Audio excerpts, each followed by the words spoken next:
वही धैर्यवान है जो अपने नियम का पालन करे। नियम के पालन में देवता भी विघ्न डालते हैं, माया भी विघ्न डालती है, पर जो नियम ले कम से कम 12 वर्ष तक उसका पालन करे तो बहुत बहुत लाभ उसे प्राप्त होगा। आज किसी की आध्यात्मिक विशेष उन्नति इसीलिए नहीं दिखाई देती, नियम की पूर्ति की तरफ किसी का चिंतन नहीं है। हमारा नियम है, हम इतने बजे जगते हैं, इतने माला करते हैं, इतना पाठ करते हैं, सत्संग जाते हैं, अमुक अमुक हमारी दिनचर्या है। मनाया माला चला ली, मनाया नहीं। नियम। चैतन्य महाप्रभु जिनका पावन चरित्र आप सुन रहे हैं, नियम बना दिया, पूरी रात श्रीवास के घर कीर्तन होगा। तुमुल ध्वनि से, उच्च ध्वनि से मृदंग, झांझ, ढफ आदि बजते, महाप्रभु बीच में हरि बोल और महामंत्र का कीर्तन अमृत में। आसपास के जो लोग थे, जो श्रद्धावान थे, उनके हृदय में उत्साह प्रकट हुआ कि काश अगर ये दरवाजा बंद करके कीर्तन न करते तो हम लोग भी सम्मिलित हो जाते। तो जो अनाधिकारी थे उनके भी हृदय में जलन हुई, किसी तरह कीर्तन बंद होना चाहिए। ये झांझ पीट पीट कर पूरी रात सोने नहीं देते। जो विषयी पुरुष होते हैं उनको भागवतिक पुरुषों से द्वेष होता है अपने आप। यद्यपि भागवतिक महापुरुषों के द्वारा उनका कभी अमंगल नहीं, तो द्वेष का कारण ही कोई उपस्थित नहीं हो सकता। भक्तों के जीवन में ऐसे कोई आचरण नहीं होते कि किसी व्यक्ति की जलन का कारण बने। पर जो विषयी होते हैं, पापात्मा होते हैं, उनका स्वाभाविक भक्तों से द्वेष होता है। ये प्रकृति है, ये स्वभाव है। महाप्रभु को भी नहीं बख्शा।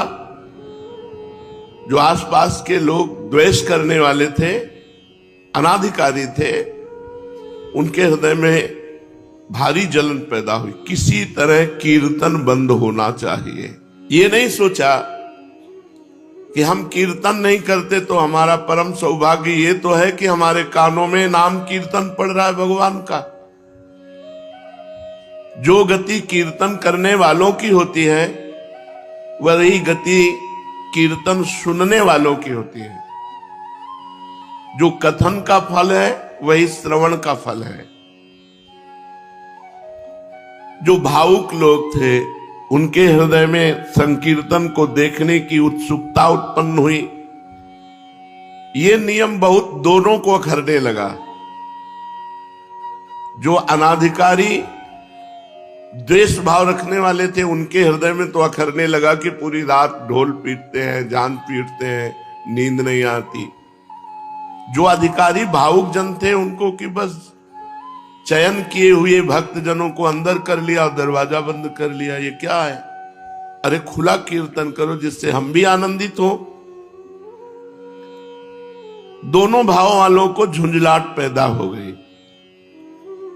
श्रद्धावान अपनी झुंझलाहट को रोककर धैर्य पूर्वक कि कभी तो ऐसा अवसर आएगा कि कीर्तन घर के बाहर होगा तो हम भी आनंद ले लेंगे, वो प्रतीक्षा करने लगे। नम्रता पूर्वक भगवान से प्रार्थना करने लगे कि कभी हमें भी कीर्तन में सम्मिलित होने का अवसर मिले। जो नियम पालन करते हैं उनमें एक विशेष सामर्थ्य प्रकट हो जाती है। उत्तरोत्तर अध्यात्म की उन्नति होती है और वो प्रभु के चरणारविंद तक पहुंच जाते हैं, नियम पालन करने वाला। किंतु जो नियम का पालन नहीं कर पाते हैं तो उनको काम क्रोध आदि परास्त कर देते हैं। बहुत पॉइंट की बात है। जो नियम निष्ठ नहीं होते उन्हें काम क्रोध आदि परास्त कर देते हैं। अपनी दिनचर्या की फिर मौज मस्ती, तो इन्हें काम क्रोध आदि इनको परास्त कर देंगे। ये सब मरे हुए हैं। जिनके मन में भागवतिक उत्साह नहीं, भजन का उत्साह नहीं, भगवत चर्चा सुनने की अंदर तृष्णा नहीं, वो मरा हुआ जीवन है। जिन हरि भगति हृदय नहीं आनी, जीवित सौ समान ते प्राणी। वो मुर्दे के समान है जिसके हृदय में भगवान की भक्ति नहीं।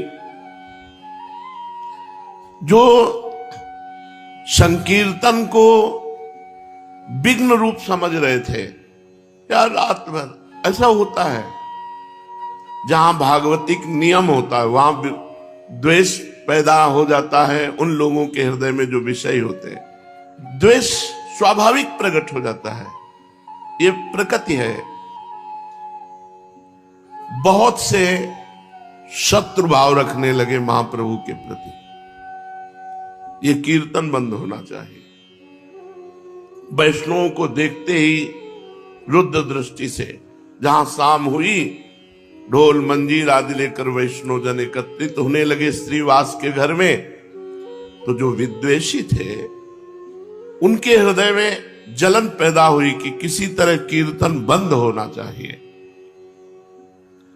अब ऐसे लोग संकीर्तन का विरुद्ध प्रचार करने लगे, और भगवान की इस प्रकृति में सबको सपोर्ट मिलता है, सबको।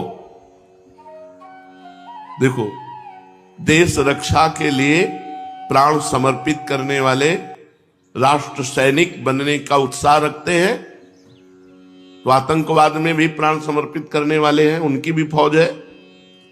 ये प्रकृति ऐसी है कि सबका सपोर्ट कर देती है।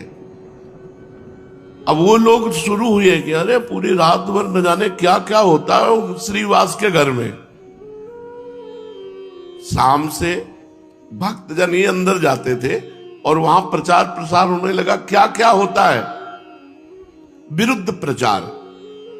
संकीर्तन को बंद कराने के लिए बुरे बुरे भाव प्रकाशित किए गए। सब कुछ होता है वहां, बुरे बुरे भाव प्रकाशित हुए। नियम, प्राण चाहे चला जाए, तभी कहा अद्यैव वा मरणमस्तु युगांतरे वा, आज मरूं या हजारों वर्ष बाद मरूं, इसकी कोई परवाह नहीं, नियम नहीं टूटने वाला। अब वो बुरे बुरे प्रचार प्रसार करने लगे। जो दुष्ट स्वभाव के लोग होते हैं उनको दुष्टता करने में मजा आता है। दूसरे की बुराई करने वाले को अगला जन्म चमगादड़ का मिलता है,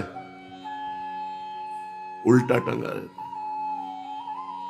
पर उनको बुराई करने में ऐसा लगता है जैसे राष्ट्रपति पद मिल रहा हो, चार लोग सुनने वाले हो, उनको बुराई करने का अवसर मिले तो इतने खुश होते हैं मानो नृपति बन गए हो। वो दुष्ट स्वभाव के लोग, कीर्तन बंद होना चाहिए। एक पार्टी तैयार हो गई दुष्टों की, बताया ना, सपोर्ट सबका प्रकृति कर देती है।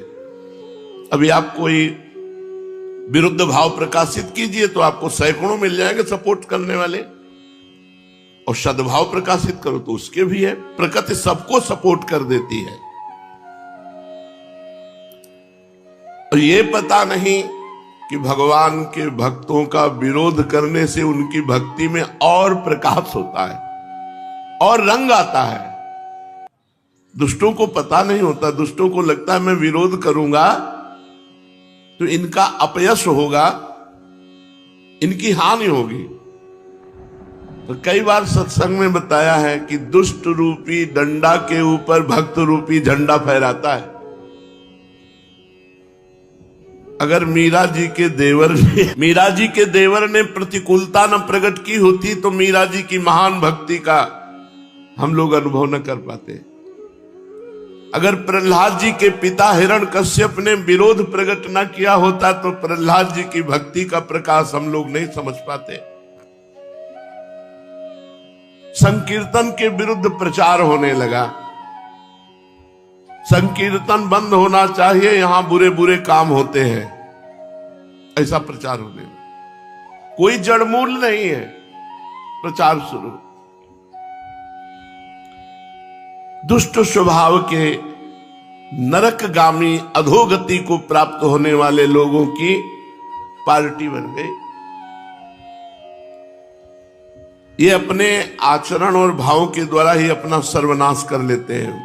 भक्तों का विरोध करने का मतलब है पहाड़ में अपनी खोपड़ी फोड़ना। पहाड़ का कुछ नहीं बिगड़ता, तुम्हारा ही माथा चकनाचूर हो जाएगा। भक्त भगवान के भरोसे होता है। अरे जमाने जोर लगा ले, कितना जोर लगाएगा, भक्त और भगवान का झंडा कभी न झुकने पाएगा। क्या क्या नहीं किया हिरण्यकश्यप ने प्रहलाद जी पर कुछ उनकी भक्ति पे आंच आई क्या? विरोधियों के विरोध का और मंगल स्वरूप प्रकट हुआ। क्या मंगल स्वरूप? महाप्रभु को जोश आ गया। भक्तों को भयभीत देख करके महाप्रभु के हृदय में विश्वव्यापी संकीर्तन को फैलाने का। नहीं तो हो सकता था कि कई वर्षों चलता रहता दरवाजा बंद करके कीर्तन, लेकिन कीर्तन के विरोध ने कीर्तन को विश्वव्यापी बना दिया। दुष्ट पुरुषों के विरोध से महापुरुषों का बड़ा कार्य हो जाता है। ये दुष्ट जन जो है, विरोधी जन जो है, अभक्त जन जो है, उनके चरणों में प्रणाम है। ये भक्ति को, नियम निष्ठा को प्रकाशित करने वाले हैं। भक्तों को अगर किसी ने प्रकाशित किया तो भक्ति विरोधी आचरण वाले दुष्टों ने प्रकाशित किया। बलिहारी है उन दुष्टों की जिन्होंने ऐसे महान भक्तों को प्रकाशित कर दिया कि हम जान पाए कि इतनी क्षमता के महापुरुष है। भक्तजन और आनंदित होते हैं जब विरोध होता है। देखते हैं श्री जी क्या करते हैं, देखते हैं प्रभु क्या करते हैं। इनका कोई मंगल विधान है और जब परिणाम निकल के आता है तो परम मंगल विधान। देखो यहां कीर्तन का विरोध, भारी विरोध शुरू हो गया। संकीर्तन विरोधियों ने संकीर्तन की पहले निंदा की, फिर रोकने का उपाय सब मिलकर सोचा कि क्या उपाय हो सकता है कीर्तन बंद हो जाए। संकीर्तन के विरुद्ध निंदा करना और ये उपाय सोचना किस तरह से इन भक्तों को भय प्राप्त हो जाए और ये कीर्तन बंद कर दे। महाप्रभु को इसकी कोई परवाह नहीं। श्री कृष्ण संकीर्तन में सदा संलग्न रहने लगे। सैकड़ों लोग विरोधी हो गए कीर्तन के। रात्रि भर संकीर्तन होता, भक्तगण जोर से हरि बोल की ध्वनि करते। आसपास के लोग दुष्टों के संग में हो गए, क्योंकि नींद नहीं, नींद में दखल पड़ता। भांति भांति से कीर्तन के विरुद्ध भाव फैलाने लगे। कोई कहता ये लोग रात्रि भर ढोल पीटते हैं, चिल्लाते हैं, नींद नहीं आती, सोना हराम कर दिया। कोई कहता है योग तपस्या ज्ञान तो कुछ जानते नहीं है, इकट्ठे हो गए बोल चिल्लाते हैं। चिल्लाना ही ये भक्ति समझते हैं। कोई बीच में कहता जी पूरी हत्या की जड़ तो ये श्री बास है, ये भीख की रोटी खाता है और रात्रि भर अपने घर में कीर्तन कराता है, पूरा मोहल्ला परेशान है। 10-20 लोग ऐसे बैठ गए, कीर्तन का आनंद नहीं ले रहे, निंदा कर रहे हैं बैठकर, कीर्तन का विरोध की भावना। अब ये प्रचार प्रसार आपस में निंदा स्तुति का होते होते काजी के पास पहुंचा। कुछ लोगों ने काजी से रिपोर्ट की कि श्रीवास के घर रात्रि भर बड़ा उपद्रव होता है, वहां जो नहीं होना चाहिए वो भी होता है, आप इस पर दखल डालिए। अब दुष्टों को तो बड़ा आनंद हुआ। अब ये प्रचार करने लगे कि राजा की तरफ से कीर्तन करने वालों के लिए फौज भेजी गई है और वो आएंगे, कीर्तन करने वालों को बांध कर ले जाएंगे, सजा देंगे, जेल में डाल देंगे और श्रीवास का घर तो तोड़ फोड़ करके गंगा जी में बहा देंगे। कीर्तन करने वालों की अब खैर नहीं, ऐसे पूरे नवद्वीप में खबर फैल गई जब काजी को सूचना मिली। अब आई है नियम की परीक्षा की घड़ी। अब उनमें जो कुछ हल्के भाव वाले थे उन्होंने कहा भाई कृष्ण कृष्ण जपना तो हम जप लेंगे अब, लेकिन राजा के डंडे कौन खाएगा, जेल में कौन बंद होगा। तो श्रीवास जी के घर आना बंद कर दिया। उनमें जो कच्चे दिल वाले थे, भाई हम तो कीर्तन करते, हमारा तो कोई दोष नहीं, हम तो साफ कह देंगे कि हम भाई अब आज से कीर्तन में नहीं जाएंगे। और सही बात है, किवाड़ बंद करके कीर्तन करने की जरूरत क्या है। कुछ कमजोर दिल वाले जो थे वो उधर ही सपोर्ट में हो गए भयवश। ऐसा नहीं होना चाहिए। अच्छा, कुछ लोग होते हैं दो मुंह वाले, इधर भी मौजली उधर भी मौजली। दुष्टों की तरफ दुष्टता का सहयोग कर दिया, साधु की तरफ साधुता का। अरे आप कीर्तन करो, देखेंगे जो होगा। और बहुत अच्छा किया, रात भर कीर्तन करके जो है किसी को चैन नहीं लेने देते दोनों तरफ। तो ऐसे जो कुछ वो तो डर गए। कुछ लोगों ने कहा जब तक फौज ना आवे तब तक कीर्तन चालू रखो, फिर फौज आएगी तो देखा जाएगा। हिम्मती जो भक्तजन थे। कुछ ने कहा कि चलो काजी से जाके कहते हैं कीर्तन में स्त्रियों को भी अंदर ले जाते हैं। मालूम पड़ता है ये लोग शास्त्र विरुद्ध आचरण करने वाले वाम मार्गी। यहां तक ये लोग पता नहीं क्या सोच सकते हैं, कितना सोच सकते हैं विरोधी। और ये एक यहीं की बात नहीं कि कीर्तन में गदाधर भट्ट जी जब कथा कहते तो भगवान में डूब करके ऐसे कथा कहते कि कथा सुनने वाले वैरागी और प्रेमी हो जाते। संसार से वैराग्य और भगवान से अनुराग। तो एक कल्याण सिंह नाम के कथा सुनने आते थे, बड़े धनी मानी थे। तो कथा में यही तो चर्चाएं होती हैं कि भाई ब्रह्मचर्य से रहो, संयम से रहो। ऐसा उन्होंने अपनी पत्नी से बात करना बंद कर दिया, काम संबंधी चेष्टाएं बंद कर दी। अब पत्नी तो कथा सुनने आती नहीं थी। उसने विचार किया कि ये पंडित कथावाचक ही हमारी जिंदगी में आग लगा दी। अब हमारे पति हमसे बातें नहीं करते। कल्याण सिंह, हम इन पंडित की धुलेंगे जिससे हमारे पति की श्रद्धा पंडित के प्रति खत्म हो जाए। तो कथा सुनना बंद कर देंगे तो फिर हमसे पति पत्नी का प्यार। एक दिन देखा कि एक गर्भवत गली गली मांग रही थी भिक्षा। ऐसे बुलाया और कहा कि ऐसे एक एक दाने मांगती घूम रही, तुझे को असरफियां देंगी, ले। और वहां कथा हो रही है।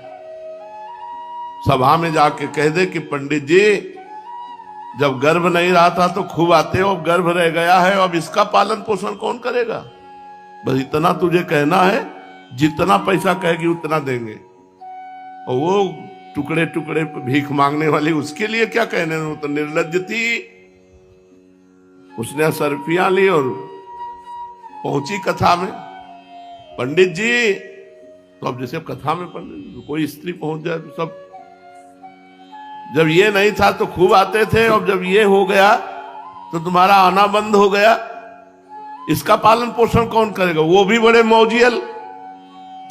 उन्होंने कहा तू चिंता मत कर, बैठ, इसका भी पालन पोषण होगा। जिसने दिया है वह उसका पालन पोषण भी करेगा। अब तो खुशखुशी होने लगी आपस में। यार हम कहते थे पाखंडी है, कोई कहता नहीं यार बहुत सही महात्मा है ये। कुछ सदविचार कुछ असद विचार। जो निष्ठावान थे उन्होंने कहा अपने झूठ ऐसा क्यों आरोप किया। और गदाधर भट्ट जी एकदम बिल्कुल समान भाव में, मान अपमान में समान स्थिति रखने वाले महापुरुष। उनमें से एक बहुत समर्पित थे, उन्होंने सारे से पीछे बुलाया ऐसे। तो कल्याण सिंह जी महाराज वहां कथा में बैठे हुए थे। उनका सच्ची बता, कभी जानती इनको तू? और उसने जब देखा कि कई लोग आ गए मारी डालेंगे, तो उसने कहा हम बिल्कुल नहीं जानते, हमको तो पैसा मिला है कहने के लिए। बोले चल सभा में कह चल कर, हजारों की श्रद्धा नष्ट हो रही, किसने तुझे पैसा दिया? तो कहा कोई कल्याण सिंह है, उनकी पत्नी ने हमको दिया पैसा की सभा में बोल। जब वो सभा में बुलवाया कल्याण सिंह को समझाया गदाधर भट्ट ने, वो अपनी काम पीड़ा के कारण ऐसा करे, उसका ना त्याग करो ना उसको दंड दो। तो जो भागवतिक उत्साह होते हैं उनमें माया अपना प्रभाव डालती है। कीर्तन विरोधियों ने यहां तक काजी के पास सूचना पहुंचा दी कि कीर्तन में स्त्रियों को भी ले जाया जाता है, पता नहीं क्या क्या होता है। ऐसा ऊपर से सुनाने के लिए तो जोर जोर से हरे कृष्ण कीर्तन करते हैं, भीतर पता नहीं क्या क्या करते हैं। ऐसा काजी के दिमाग में भर दिया। नवद्वीप के काजी के सामने संकीर्तन की शिकायत, काजी ने सबकी बातें सुनी और कहा आप लोग चिंता मत करें, हम कीर्तन तुरंत बंद करा देते हैं। अब तो शिकायत करने वाले दुष्टों की छाती फूल गई, अपने अपने स्थान पर मुस्कुराते हुए लौट कर आए कि अब फौज आएगी, सबको बंदी बनाएगी, कीर्तन आज से बंद, चैन से सोने को मिलेगा। अब तो बाजार में नवद्वीप के संकीर्तन की अफवाह, कोई सही है कोई गलत है, कोई अब देखो इनको कर्मों का भोग भोगना पड़ेगा, अरे न जाने क्या बड़ा प्रपंच है। संसारी लोग कहते हैं ना कि भाई 100% में कुछ परसेंट तो सही होगा ही। ये दुष्ट लोग 100 में 100% ही पूरा का पूरा ऐसा दिखा देंगे जिसमें 1% सही नहीं है। अब महाप्रभु चैतन्य देव प्रभु के अवतार और भगवान नाम कीर्तन की जय हो रही, वहां कहीं कुछ अमंगल हो रहा, लेकिन इन दुष्टों ने ऐसा काजी को भरा कि कोई कहता अजी ये जोर जोर से हल्ला मचा रहे थे, भगवान नाराज हो गए, अब इनको दंड मिलेगा, बढ़िया है बढ़िया है, ऐसा लोग कहने लगे। कोई कहता अरे कहो तो अभी विरोध हो गया, नहीं आगे अकाल पड़ जाता। ऐसे ऐसे भी लोग, ये पूरी रात जो हल्ला मचाते हैं, भगवान नाराज होकर अकाल पैदा कर देते। ये तो अच्छा हुआ विरोध हो गया। भगवान नाम कीर्तन से, नाम संकीर्तनम यस्य सर्व पाप प्रणाशनम। घट घट व्यापी अंतर्यामी, भगवान सब जानते हैं, तुम लोगों का मुख बंद कर देंगे। जो अच्छे हृदय वाले थे वो कहते भगवान सर्वांतर्यामी, वो सब जानते हैं, तुम लोग जो अफवाह उड़ा रहे हो, तुम लोगों का अच्छी तरह मुख बंद कर देंगे भगवान। उसी समय कोई हृदय की जलन मिटाने के लिए द्वेष बुद्धि से कहता भैया ये 2-4 दिन के अब ढोल नगाड़े हैं, ये सब बंद हो जाएंगे, अब काजी नाराज हो गया है। श्रीवास पंडित ने भी ये सब बातें सुनी। अब उनके मन में भय उत्पन्न हुआ, और गौड़ देश का राजा मुसलमानी था, बादशाह, हिंदू धर्म का विरोधी यवन, उनका हो सकता है वो हमारे धर्म को जानता नहीं है और उसका विरोध करके ये सब कर सकता है, राजा है। और हिंदू जनों ने ही जाकर के विरोध भाव शिकायत की, तो जरूर हो सकता है ऐसा। श्रीवास जी के मन में भय सताया। लोगों के मुख से ऐसी बातें सुनकर के प्रायः सब भक्तों के हृदय में डर घुस गया अंदर, क्योंकि यवन हिंदू धर्म विरोधी राजा है और हिंदू जन ही शिकायत कर रहे हैं, तो जरूर कोई न कोई उपद्रव। श्रीवास पंडित जी के पास आकर के सब भक्तजन सलाह करने लगे कि क्या करना चाहिए। कोई कोई तो कहने लगे अजी कुछ दिन के लिए बंद कर दो नाम कीर्तन, जब ये सब शांत हो जाए तब फिर शुरू कर देंगे। कोई कहते भैया अब तो हम तो जय श्री कृष्ण नवद्वीप ही छोड़ रहे हैं कुछ दिनों के लिए, जब सब शांत होगा तो लौट आएंगे, अब हम तो रिश्ते नातेदारों के आ जाएंगे, अब कीर्तन में नहीं आएंगे। उनकी बातें सुनकर श्रीवास पंडित ने कहा भाई अब जो होना होगा सो होगा, भगवान श्री हरि सबका भला करेंगे। हम श्री कृष्ण कीर्तन करते, कोई गलत काम तो नहीं करते ना। देखा जाएगा, अगर भगवान का नाम कीर्तन करने पर कष्ट आएगा, बंदी बनाए जाएंगे, मारे जाएंगे, तो हम वो सब सहेंगे। श्रीवास पंडित ने भक्तों को तो इस प्रकार समझा दिया, लेकिन अंदर अंदर वो भी भयभीत थे। उन्होंने अपने मनोगत भावों को प्रभु के सम्मुख प्रकट नहीं किया। प्रभु तो सबके भावों को समझने वाले थे। चैतन्य महाप्रभु ने सब भक्तों के भावों को देखा, सब डगमगा रहे हैं। यवन राजा के कारण सब भयभीत हो रहे हैं, इसलिए इनको निर्भय कैसे किया जाए, महाप्रभु विचार करने लगे। एक दिन प्रभु ने अपने संपूर्ण शरीर में सुगंधित चंदन लगाया, घुंघराले काले काले सुंदर बालों में सुगंधित तेल डाला, मूल्यवान स्वच्छ और महीन वस्त्र पहने, साथ में 2-4 भक्तों को लेकर गंगा किनारे की ओर चल पड़े। उनके अरुण अधर पान की लाली लगने से और भी अत्यधिक अरुण बन गए थे। नेत्रों में प्रसन्नता थी, मुख कमल शरद पूर्णिमा के चंद्रमा के समान खिला हुआ था। वे मंद मंद मुस्कान के साथ भक्तों के आनंद का वर्धन करते हुए गंगा जी के घाटों पर इधर से उधर टहलने लगे। जो सात्विक प्रकृति के भगवत भक्त थे, वे प्रभु के रूप लावण्य को देखकर मन ही मन परम प्रसन्न हुए, किंतु जो दुष्ट प्रकृति के निंदक थे, वे आपस में कहने लगे, यार ये निमाई पंडित पर कोई भी फर्क नहीं पड़ता, बड़ा अजीब है। अरे राजा का फौज आने वाली है, काजी नाराज है, पान खाए घूम रहे, इनको कोई फर्क नहीं पड़ता, इसे तनिक भी भय नहीं।